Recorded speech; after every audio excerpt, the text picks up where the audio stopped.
여러분 우리 하반기를 시작하면서 여호수아를 함께 나누고 있습니다. 지금 총 몇 주를 나누었는지 아시나요? 지난주 몇 장까지 했는지 알면 몇 주가 바로 나오실 텐데, 네, 지난주 10장까지 했죠. 10주 동안 우리가 나누었습니다. 네, 여호수아를 10주 동안 나눴고 앞으로도 한 6주 정도 더 나눌 예정인데, 오늘은 여호수아가 아닌 누가복음의 말씀을 통해서 함께 은혜를 나누고자 합니다. 최근 넷플릭스 국내 1순위 뭔지 아세요? 잘 안 보시는구나. 네. DP라는 드라마가 요즘 1위라고 합니다. 동명의 웹툰을 원작으로 해서 이제 드라마로 제작을 했는데, 탈영한 군인들을 이제 체포하는 그 체포조들의 이야기를 담고 있습니다. 여자분들이 가장 싫어하는 이야기가 두 가지가 있다고 하죠. 많은 분들이 들어보셨을 건데, 네. 하나가 남자들이 군대 이야기 하는 거, 또 하나가 남자들이 축구 이야기 하는 것이라고 하죠. 그래서 제일 싫은 게 남자들이 군대에서 축구한 이야기, 그렇게 얘기하잖아요. 그래서 사실 군대에 관련된 이야기를 안 하려고 했는데 설교문을 어제 이렇게 작성을 하고 있었어요. 작성을 하고 있는데 어제 지연 형제 아시죠? 최지연 형제가 군대에서 전화를 한 거예요. 자대에 배치되었고 잘 지내고 있다고. 그래서 갑자기 딱 생각이 나서 잠깐만 이야기를 해보겠습니다. 지금도 그런지는 모르겠어요. 근데 군대 저 갔을 때 신병 때 완전 신병 때 고참들이 눈을 감아보라고 합니다. 눈을 꽉 감으라 그래요. 눈을 꽉 감았어요. 뭐가 보이냐? 그럽니다. 아무것도 안 보이죠? 눈을 감았으니까 껌껌해요. 그래서 아무것도 안 보입니다. 그랬더니 그게 제 남은 군 생활이래요. 네, 그래 또 하나를 또 해보랍니다. 한쪽 눈을 감고 이거를 이렇게 눈에 대보래요. 눈에 대고 있으면 꽉 대래요. 진짜 눈 아플 정도로 대라고 하는데, 그러면 뭐가 보이냐고 물어보면 진짜 아무것도 안 보이거든요. 까맣게 보입니다. 아무것도 안 보입니다. 그게 네 군생활이야? 이럽니다. 이 마치 신병들의 군생활이, 지금 막 입대하는 신병들의 군생활이 끝이 보이지 않는 터널과도 같다. 이렇게 이야기를 합니다. 어두컴컴, 언제 끝날지 알 수 없는 이런 거라는 거죠. 이걸 우리가 비유라고 하는데요. 비유법 중에서도 우리가 직유법이라고 합니다. 군생활에 대해서 직유법으로 비유한 것이죠. 근데 또 다른 비유법이 있어요. 은유법이라고 하는데, 10년 전쯤에 어떤 논설가가 이런 제목의 논설을 썼습니다. 군대는 사회의 거울이다. 이렇게 이야기를 했어요. 조금 복잡해서 내용이 설명하지는 않겠습니다. 이 제목과 같이 군대는 사회의 거울이다. 이렇게 이야기한 게 은유법이죠. 이 외에도 여러 가지 비유법들이 있어요. 많이 사용되는 것이 직유와 은유입니다. 군대 생활에 대해서 이렇게 비유를 이야기를 했는데, 앞으로 군 생활을 해야 될 분들도 있고 이미 많이 지나가신 분들도 있지만, 네, 이 군대와 군 생활을 지금 예로 들었지만 우리의 일상생활 속에서도 우리는 참 많은 비유를 사용하고요. 이런 비유들을 통해서 우리 대화와 우리의 생각 속에서 이런 비유를 하기도 합니다. 성경에도 많은 비유들이 있어요. 성경에서도 어떤 상황이나 이 사물을 설명할 때 그와 비슷한 상황이나 현상을 빗대어서 설명을 하곤 합니다. 그것을 통해 비교를 하기도 하고요. 과장을 하기도 하고요. 그런 비유들이 구약에도 그리고 신약에도 있습니다. 그 중에서 신약에서는 예수님께서 정말 많은 비유를 하셨어요. 예수님께서 이 비유로 설명하시고 말씀하시는 것을 자주 사용하셨습니다. 그것을 즐거워하셨어요. 예수님의 생애를 기록하고 있는 복음서가 있잖아요. 마태, 마가, 누가, 요한. 이 복음서 중에서도 앞에 세 개의 복음서를 공관복음이라고 합니다. 마태, 마가, 누가복음에서 굉장히 비유들이 많이 등장을 해요. 그 중에서 우리가 오늘 보고 있는 이 누가복음에서만 무려 15개의 비유가 등장을 합니다. 물론 마태복음에서도 많은 비유가 등장을 하는데, 누가복음에서만 등장하는 몇 가지 비유들이 있어요. 우리가 잘 알고 있는 선한 사마리아인 비유, 혹은 그 부자와 나사로, 이 비유들은 누가복음에만 기록된 비유입니다. 이렇게 많은 비유들을 예수님께서 말씀을 하셨는데, 이 비유들을 말씀하신 이유가 예수님께서는 대중들을 가르치시고 그들을 교훈하시는데 이 비유라는 방법을 선호하셔서 사용하셨다는 것이죠. 그런데 이 비유로 이야기하신 이유가 있어요. 그냥 비유로 이야기하신 게 아니라 그렇게 비유로 말씀하신 이유가 있다는 겁니다. 그걸 알아야 한다는 거예요. 예수님께서 비유로 말씀하신 것에 대해서 기록한 것이 마태복음 13장 34절 35절 그리고 마가복음 4장 33절 34절이 있습니다. 그 중에 마태복음 말씀을 보면 이렇게 말씀을 하세요. 예수께서 이 모든 것을 무리에게 비유로 말씀하시고 비유가 아니면 아무것도 말씀하지 아니하셨으니 이는 선지자를 통하여 말씀하신 바 내가 입을 열어 비유로 말하고 창세부터 감추인 것을 드러내리라 함을 이루려 하심이라. 비유로 말씀하신 이유가 감추인 것들을 드러내시겠다는 그 목적을 나타내신다고 하는 거예요. 그러니까 비유를 통해서 예수님께서는 그 말씀하시고자 하는 그 비밀을 보여주시겠다는 건데요. 사실 드러내시겠다고 하면은 그냥 직접적으로 말씀해 주시면 좋을 텐데, 그래야 더 잘 알아들을 거 아닙니까? 예스가 아니라 노일 수도 있고 예스일 수도 있고 막 이러면 헷갈리잖아요. 그 교훈을 교훈으로 직접적으로 받아들이기 너무나도 어렵잖아요. 거기다가 예수님께서 비유를 하고 나신 다음에 그 비유를 친절하게 막 설명을 해주시지 않는 편이에요. 씨 뿌리는 비유와 같은 그런 소수의 비유들에만 예수님께서 설명을 덧붙이셔 주셨습니다. 그러면 이렇게 비유를 이야기해 주시고 설명하지 않으시는 이유가 분명히 있다는 겁니다. 그게 마태복음 4장 22절 23절이에요. 예수님께서는 이렇게 말씀하셨어요. 드러내려 하지 않고는 숨긴 것이 없고 나타내려 하지 않고는 감추인 것이 없느니라. 들을 귀 있는 자는 들으라. 예수님의 비유의 목적은요, 드러내는 것에도 있지만 동시에 감추는 데에도 있습니다. 이런 이중적인 목적 속에서는 예수님께서는 귀 있는 자 들으라 라고 초청을 하십니다. 듣는 자에게는 그것을 드러내시고요, 듣지 못하는 자들에게는 그것이 감추어지는 것을 보여주고 계신 것이죠. 오늘 본문의 비유들도 그러한 내용입니다. 그러면 오늘 비유가 왜 주셨을까? 세 가지 비유를 오늘 말씀을 하세요. 15장에서 처음 두 개의 짧은 비유와 그리고 마지막에 긴 비유를 통해서 예수님께서 가르치시고자 하신 것이 과연 무엇일까요? 이 비유를 주신 배경을 한번 보면 그게 1절, 2절에 있거든요. 1절, 2절에 보면 그 비유를 주신 배경이 있어요. 세리와 죄인들이 예수님의 말씀을 들으러 가까이 온 겁니다. 세리와 죄인들, 유대인들은 피하는 사람들인데 이 모습을 보고 바리새인과 서기관들이 수군거립니다. 예수님을 비난을 해요. 죄인을 영접하고 그들과 음식을 같이 먹는다고 예수님을 비난하고 수군거립니다. 예수님께서는 자주 죄인들과 세리들과 함께 식사하시는 모습을 보여주었던 적이 있습니다. 그런데 이러한 모습은 바리새인들 그리고 서기관들, 이런 유대인들한테는 너무나도 거슬리는 일이에요. 왜냐하면 그들은 그렇게 하지 않기 때문이죠. 유대교의 어떤 가르침에서는 심지어 죄인들과 악한 사람들과는 가까이도 하지 말라, 식사는커녕 그들과 숨도 같이 쉬지 말라, 같은 곳에서, 이렇게 이야기까지 합니다. 물론 율법의 가르침도 그렇고요, 나중에 서신서에서도 보면 그런 이야기를 하기도 해요. 죄인들과 가까이 하지 말라고, 적그리스도와 멀리하라고 그렇게 이야기를 하기도 합니다. 그런데 정말 그 안에서 가르쳐주고 계시는 중심 목적과 중심 내용은 그게 아니라는 거예요. 그것을 예수님께서 지금 가르쳐 주시려고 하는 것이고요, 그 목적은요, 죄인들을 돌이키시는 데 목적이 있는 겁니다. 그런데 바리새인들 그것을 생각하지 않아요. 서기관들 그냥 보지 않고 있는 것이죠. 예수님을 비난을 해요. 그 모습을 보면서 예수님이 비유를 세 가지를 말씀하십니다. 그러니까 그들에게 이것을 말씀하시는 목적이요, 예수님을 비난하는 것에 대한 변증하는 목적이 있다는 겁니다. 이것을 듣느냐 듣지 않느냐. 그러니까 예수님께서 세리와 죄인들을 교제하시는 이유를 너희가 알겠느냐 아니면 모르겠느냐, 이것을 이야기를 하고자 하시는 것입니다.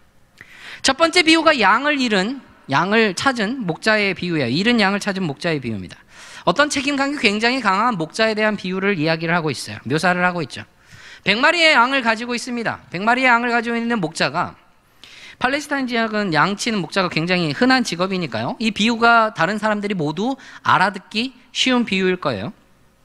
사실 지금 본문의 목자, 100마리의 양을 가지고 있는 목자는 사실 엄청나게 부유한 목자는 아닌 것 같아요. 왜냐하면 당시에는 200마리 정도가 한 떼를 이루었거든요. 그냥 보통의 무리가 200마리 정도 됐던 거죠. 그러면 300마리 정도는 큰 무리입니다. 100마리면 조금 모자란 부분이 있다는 것이죠.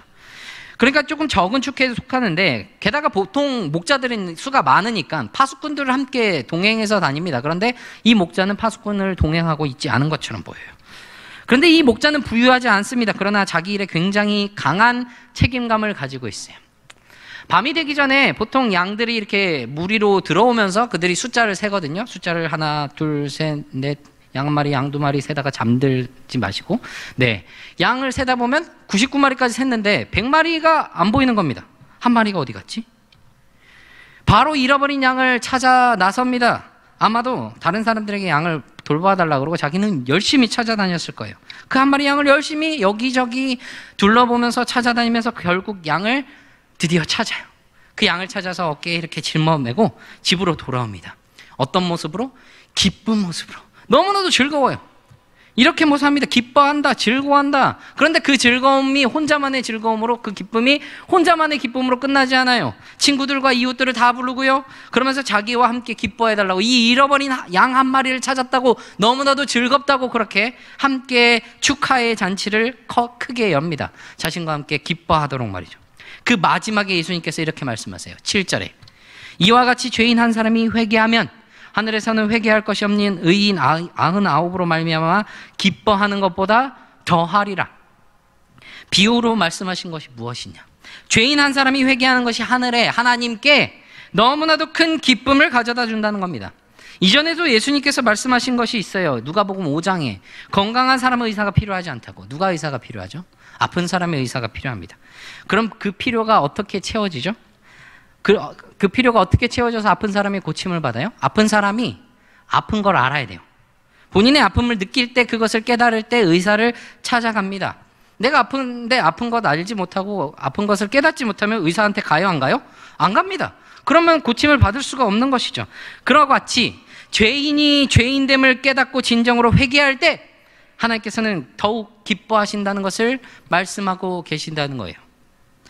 바로 이어서 예수님께서 두 번째 비유를 하세요. 이번에는 어떤 여인이 등장을 합니다. 이 여인이 10 드라크마를 가지고 있다고 해요. 드라크마는 동전의 단위인데요. 하나를 잃어버렸습니다. 이 한 드라크마는 당시 일꾼들의 하루의 품삯이었어요. 일당이죠. 물론 하루 일당이 크면 크다고 할 수도 있는데 다른 것들에 비하면 그렇게 큰 금액이 아닐 수도 있습니다. 그런데 이게 그러면 이렇게 열심히 찾아다니는 분명한 이유가 있을 건데 특별한 의미가 있다는 거죠. 당시 결혼 제도는요, 결혼에 앞서서 일정 기간의 약혼 기간을 갖습니다. 약혼 기간을 가져요. 어느 기간 동안. 그리고 결혼할 때는 신랑이 신부에게 결혼 지참금을 지불을 합니다. 그것을 약속하는 의미로 먼저 주는 것이 10 드라크마래요.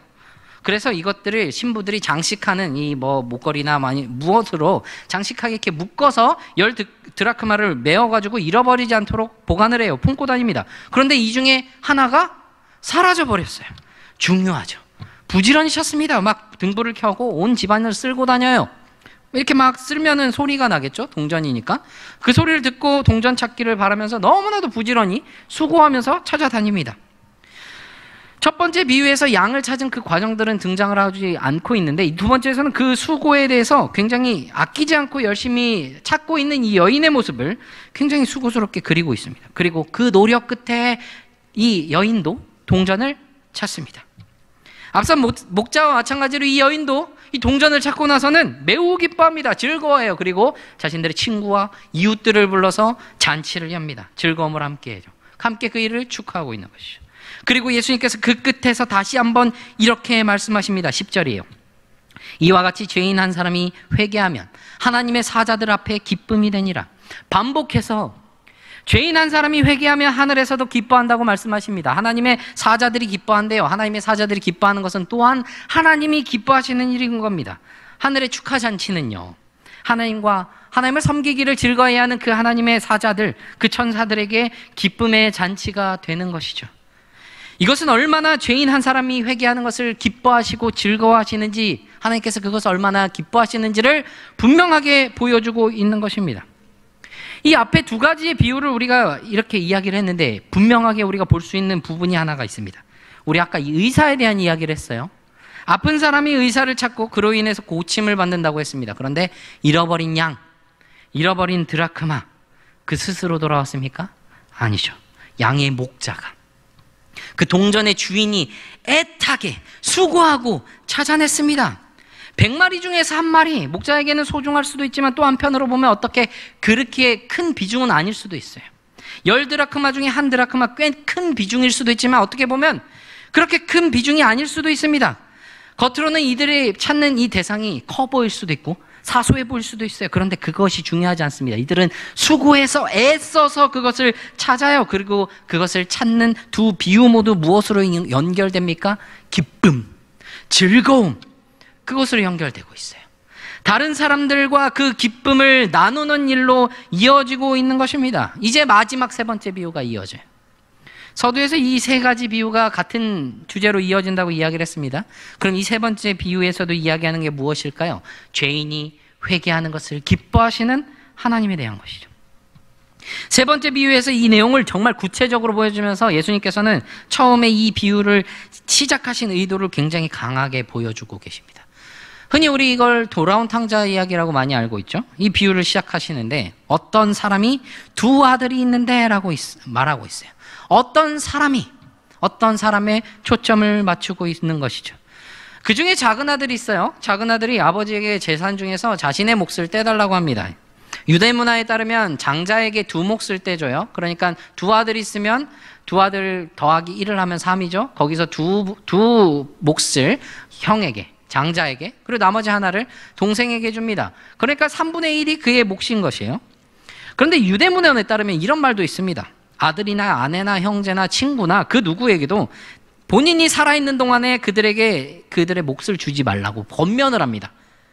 그것에 대해서 어떻게 이야기를 하냐면 내 자신을 다른 사람들의 행동과 다른 사람들의 배려에 맡기지 말라라고 이야기를 하고 있는 것이죠.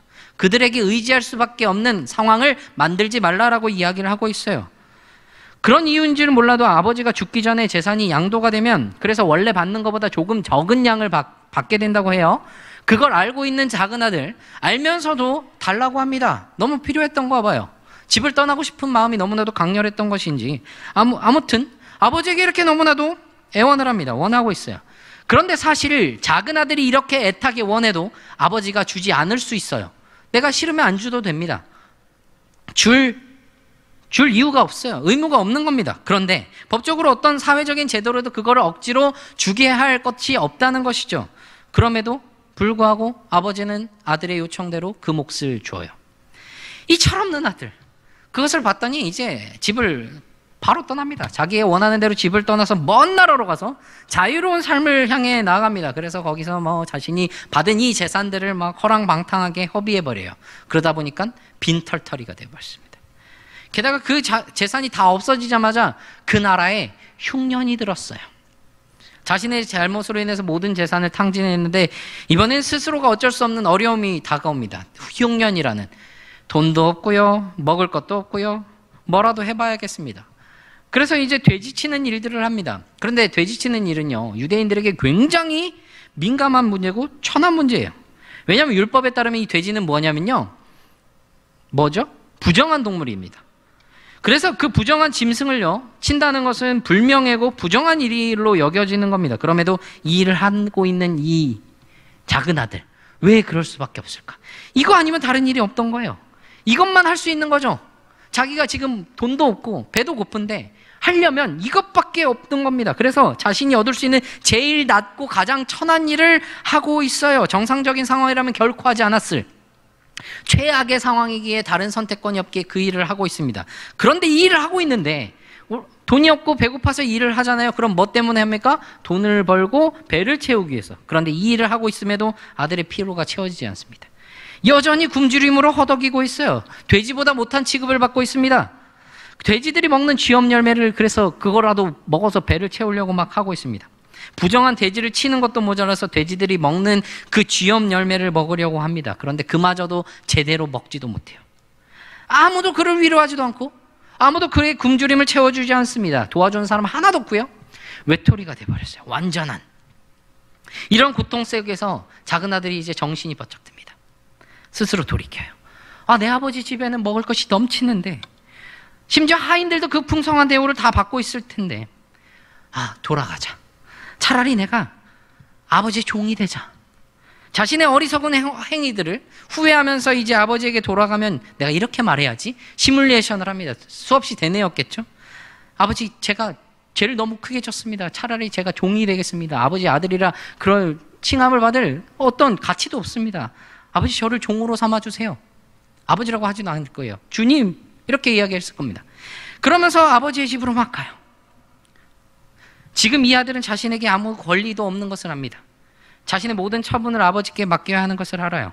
다시 이 아버지의 아들이 될 가치와 자격이 없다는 걸 너무나도 잘 압니다. 그래서 차라리 종이라도 되겠다고, 그것도 확신할 수 없어요. 아버지를 찾아가요. 그런데 본인이 찾아가는 줄 알았어요. 그런데 보세요. 20절에 아직 거리가 먼데 아버지가 단번에 아들을 알아봅니다. 거밭집 떠나면 고생이지, 이제 좀 정신 차렸냐? 이렇게 물으면서 이렇게 비꼬면서 기다리고 계신 게 아니라 아들을 보자마자 뛰어갑니다. 아들을 찾아가요. 지근히 여기면서 꼭 껴안습니다. 아들에게 입을 맞추면서 이 아들이 찾아온 것에 대한 자신의 큰 기쁨과 그 즐거움을 다 표현을 해요. 아들이 그 어떤 말을 하기도 전에 자신이 먼저 그 아들을 받아줍니다. 그 관계는 거기에서 이미 회복이 되었던 거예요. 아들에 의해서? 아니죠. 아버지가 그를 찾아 달려갔을 때 이미 그 관계는 회복되는 겁니다. 그리고 그 아버지는 그 아들을 되찾은 기쁨을 아낌없이 표현해요. 그를 씻기고 좋은 옷을 입히고 손에 가락지를 끼우고 좋은 신을 신깁니다. 누더기와 같았던 그 아들, 극도로 가난하고 비참한 그 상태에서 회복시켜줘요. 그리고 기쁨의 축제를 열죠. 양과 드라크마를 찾았던 그 사람들처럼 이 아버지도 아들을 찾은 것을 너무나도 기뻐하며 잔치를 엽니다. 송아지를 잡고 풍악을 울리고 함께 즐겁게 춤을 추며 즐거워합니다. 왜 이렇게 합니까? 24절, 이 내 아들은 죽었다가 다시 살아났으며 내가 잃었다가 다시 얻었노라 하니 그들이 즐거워하더라. 아들이 잘못을 뉘우치고 돌아온 것이 너무나도 기쁜 겁니다. 그런데 이 세 가지 비유를 보면서 잠시 이런 생각이 들었어요. 내가 양이라면, 물론 양들은 그런 생각을 하지 않겠죠. 잃어버린 한 마리를 찾는 내 주인을 바라보면 99마리의 양이라면 어떤 생각이 들까? 그런 주인의 모습을 보면 안심이 될 것 같아요. 아, 내가 저렇게 사라져도 내 주인은 나를 저렇게 애타게 찾아주겠구나, 그런 신뢰가 생길 것 같아요. 내가 드라크마라도 물론 무생물이어서 생각을 할 수 없겠죠.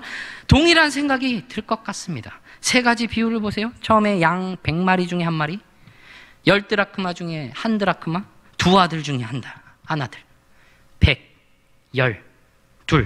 점점 숫자가 줄어듭니다.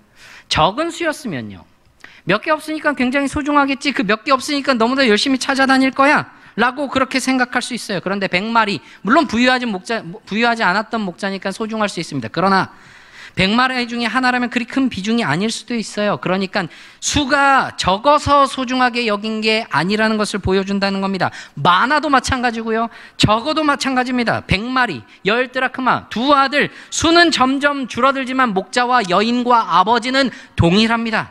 하나님 아버지의 마음이 그런 거예요. 우리 아버지의 마음이 그런 겁니다. 그런 하나님이시기에 그렇게 한 사람, 여러분 한 사람을 소중히 여기시고 친히 먼저 찾으십니다. 그렇게 많은 수 중에서도 하나하나를 소중히 여기시는 하나님이요. 그런데 그런 하나님께서 독생자를 보내주십니다. 십자가에 내어주세요. 누굴 위해서요? 죄인을 위해서, 우리를 위해서, 나를 위해, 나를 찾으시기 위해서 소중한 독생자를 내어주십니다. 얼마나 귀해요? 그 사랑 헤아릴 수 있겠습니까? 그렇게 찾은 존재가 우리라는 겁니다. 그리고 그렇게 우리를 찾으셨을 때, 우리가 주님께로 회개하며 돌이켰을 때 주님께서는 그렇게 기뻐하고 즐거워하셨다는 거예요. 그럼 그런 은혜를 받은 우리들 어떻게 해야 하나? 그게 중요한 겁니다. 세 가지 비유에 앞서서 그 앞선 14장 마지막 부분에서 예수님께서는 제자도에 대해서 이야기를 했습니다. 제자가 되는 길에 대한 이야기를 하셨고, 그 마지막 부분에 관련해서 비유를 하셨어요. 그리고 그 마지막에 이렇게 이야기하셨습니다. 들을 귀 있는 자는 들을지어다. 그리고 15장이 이어져요. 15장 처음 부분에 예수님께서 비유를 시작하시면서 무엇이라고 말씀하셨냐면, 너희 중에 어떤 사람이, 너희들에게 하는 말씀입니다. 바리새인과 서기관들에게 하시는 그 비유들이, 세 번째 비유, 마지막 큰아들이 잔치 소리를 듣고 와서 화가 나서 아버지를 원망합니다. 그때 아버지가 말하는 게 31절 32절이에요. 아버지가 이르되 얘 너는 항상 나와 함께 있으니 내 것이 다 내 것이로되 이 내 동생은 죽었다가 살아났으며 내가 잃었다가 얻었기로 우리가 즐거워하고 기뻐하는 것이 마땅하다. 기뻐하고 즐거워하는 것이 마땅하다 하니라. 그리고 나서 이후에 그 형의 반응은 기록이 되지 않습니다. 열린 결말이에요. 이제 맏아들은 어떻게 할까? 그런 궁금증, 그런 질문이 던져진 것이죠. 이 비유를 누구에게 하셨습니까? 바리새인과 서기관들. 그럼 이 질문 누구에게 하신 것이죠? 바리새인과 서기관들. 그들에게 물으시는 겁니다. 하나님 아버지의 마음을 아느냐? 하나님의 마음을 너희가 아느냐? 죄인들을 향하신 하나님의 그 마음을. 그럼 너희 이제 어떻게 할 거냐? 제자가 될 거냐? 아니면 지금 저 밖에서 비난하고만 있을 거냐? 죄인들을 찾으신다고 그렇게 비난할 거냐? 그렇게 묻고 계신다는 겁니다. 그 질문이 우리에게도 동일하게 주어집니다. 우리를 찾으셨고요. 우리를 초대하십니다. 하나님 아버지의 마음을 아냐고 물으십니다. 우리를 찾으셨을 때 하나님의 그 기쁨을 안다면 하나님께서 찾으신 이들, 우리도 함께 그 기쁨으로 받아들이는 것이 마땅하다라는 것입니다. 하나님의 마음을 닮으라는 거예요. 하나님의 그 마음을 헤아려 보라는 겁니다. 다 헤아릴 수 없지만 그 헤아림 속에서 그 기쁨과 즐거움들을 우리가 누릴 수 있도록, 무엇을 통해서? 죄인 한 사람이 돌아오는 그 현장을 통해서, 그 모습을 통해서. 그럼 우리는 누굽니까? 죄인인 우리, 이 자리에 돌아온 자들입니다. 한 사람 한 사람 주님께서 소중하게 여기시는 찾아오신 사람들이라는 거예요. 우리 마음 가운데 그 받아들인 사람들, 그 안에 우리가 있기에 우리도 함께 기쁨으로 누려야 하는 겁니다. 하나님의 그 자비와 그 은혜, 그것과 같이 하나님의 자녀인 우리도, 하나님의 제자들인 우리도 그렇게 해야 한다는 겁니다. 그런 은혜를 우리가 날마다 나누고 베풀고, 그럼을 통해서 하나님의 그 기쁨을, 그 즐거움을 날마다 누리며 살아가시는 저와 여러분이 되기를 바랍니다.